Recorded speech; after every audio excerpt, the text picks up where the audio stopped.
حج مبرور وہ حج ہے کہ جس کی جزا صرف جنت ہے۔ کوئی سوال نہیں پوچھا جائے گا، کوئی سزا نہیں ہوگی۔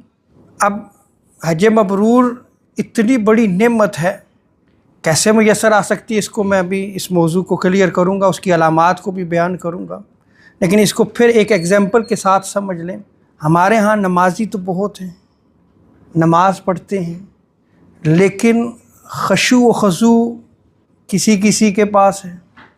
ہم میں سے کتنے نمازی ہیں اور ہم میں سے کتنے ہیں کہ جب وہ اللہ کے حضور کھڑے ہوتے ہیں تو گویا رب کو سامنے دیکھ رہے ہوتے ہیں، اس سے ہم کلام ہوتے ہیں۔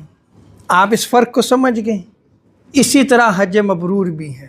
حج تو بہت کرتے ہیں لیکن حج مبرور کسی کسی کا ہوتا ہے۔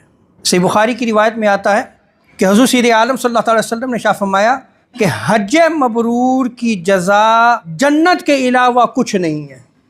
اور ام المومنین حضرت عائشہ صدیقہ رضی اللہ تعالی عنہا ہی بیان فرماتی ہیں کہ بہترین حج حج مبرور ہے۔ حج مبرور یہ یاد رکھ لیں، وہ حج ہے کہ جو قبول ہو جاتا ہے اور اس کی جزا جنت ہے۔ اس کی علامات محدثین نے بیان کی ہیں۔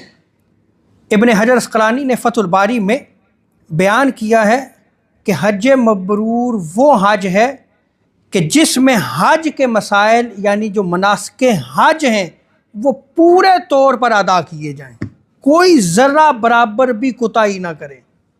اب میں آپ سے سوال کرتا ہوں، ہم حج کرنے جاتے ہیں، کتنوں نے حج کو پہلے سیکھا پھر حج کرنے گئے؟ جب یہ بندہ سارے اعمال سیکھ کر مناسک حج کو جا کے پورے طریقے سے کامل طریقے سے ادا کرتا ہے تو وہ حج حج مبرور ہوتا ہے۔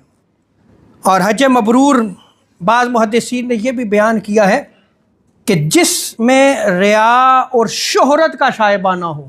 اور پھر محدثین نے یہ بھی بیان کیا ہے کہ حج مبرور وہ حج ہوگا کہ جو مال وہ حج کے لیے خرچ کر رہا ہے وہ کامل طریقے سے حلال ہو، ذرا برابر بھی مشتبہ مال جو ہے وہ اس نے استعمال نہ کیا ہو۔ محدثین بیان کرتے ہیں کہ حج مبرور کی علامت یہ ہے کہ حج کے بعد گناہوں سے وہ بچتا ہو، اس کا حج حج مبرور ہے۔ نماز نہیں پڑھتا تھا، اب اس کی نماز جو ہے وہ مس نہیں ہوتی۔ وہ کسی کا حق کھاتا تھا، اب جو ہے اس نے توبہ کر لی ہے۔ حج کرنے کے بعد گویا اس نے اپنی ساری زندگی کی اصلاح کر لی ہے۔ تو بعد میں آنے والی جو زندگی ہے، اگر وہ زندگی نیک صالح تقوی پہ گزرتی ہے تو اس شخص کا حج حج مبرور ہے۔